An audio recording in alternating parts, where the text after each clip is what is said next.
Now CNN's Anderson Cooper on assignment for 60 Minutes.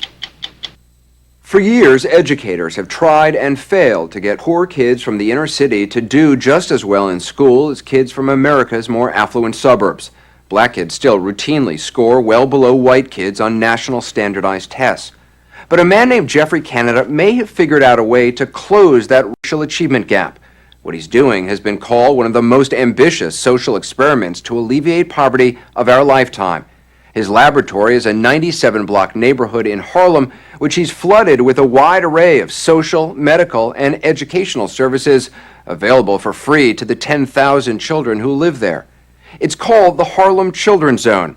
Ed Bradley first reported on Jeffrey Canada 3.5 years ago, but back then there was no way to tell if his children's zone was working. Today, however, results are in, and they're nothing short of stunning. So much so that the White House is now taking notice. For Jeffrey Canada, however, it's just a start.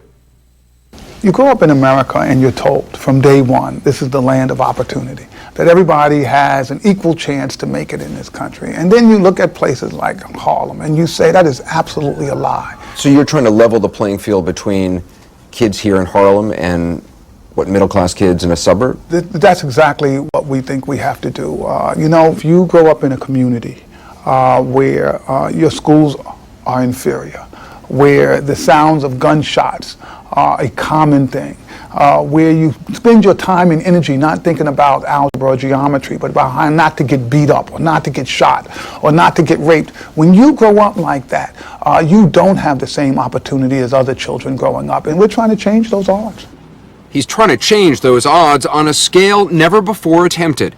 His goal, to break the cycle of poverty in an entire neighborhood by making sure all the kids who live there go to college. That's what it's all about. You really believe that's possible, to break that cycle? Absolutely know we're going to do it. Canada remembers well what it was like to be a kid in the inner city. We couldn't afford. He grew up not far from Harlem in another tough New York neighborhood, the South Bronx.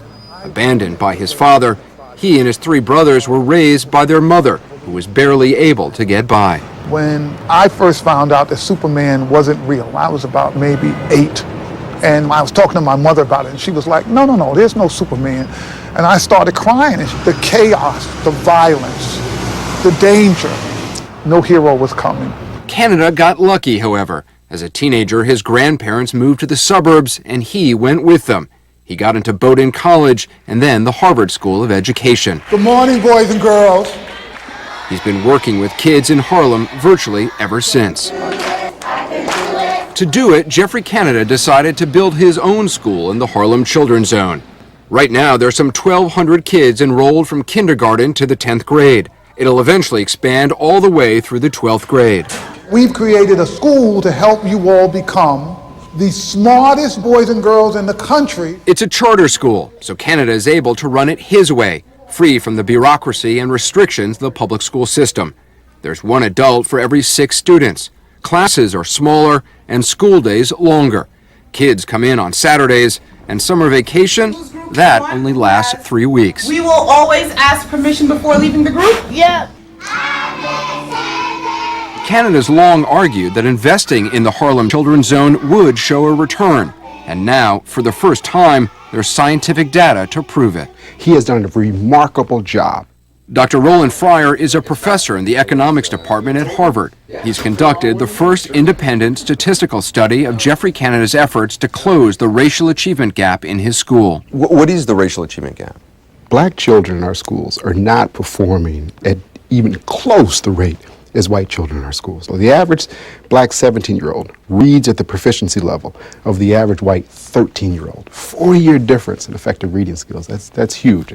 But when Dr. Fryer analyzed 4 years' worth of Promise Academy test scores, he discovered something remarkable. At the elementary school level, he closed the achievement gap in both subjects, math and reading. Actually eliminating the gap in elementary school. We never say anything like that. Absolutely eliminating the gap. The gap is gone, and that is absolutely incredible. Last year, according to New York State data, 100% of Canada's 3rd graders scored at or above grade level in math. Good job. Narrowly outperforming their white peers in the city's public schools. 96? Is that the answer? Yes. Even more impressive, Canada's impact on middle schoolers, kids who enrolled in the Promise Academy in the 6th grade. They started out far behind grade level, but Dr. Fryer found that within 3 years they had virtually eliminated the achievement gap in math and reduced it by nearly half in reading. These are kids that a lot of people had given up on, and he showed that it's never too late. How will you know when the Children's Zone has worked? When I see my kids by the thousands with degrees, I will say this is what we set out to do, and we've done it. We've got our kids in the best schools in America. They're going to be successful. They'll be competing with everybody else all over the country. People will be looking for kids from Harlem, saying, oh, those kids are so great from Harlem. We need more kids from Harlem to come in.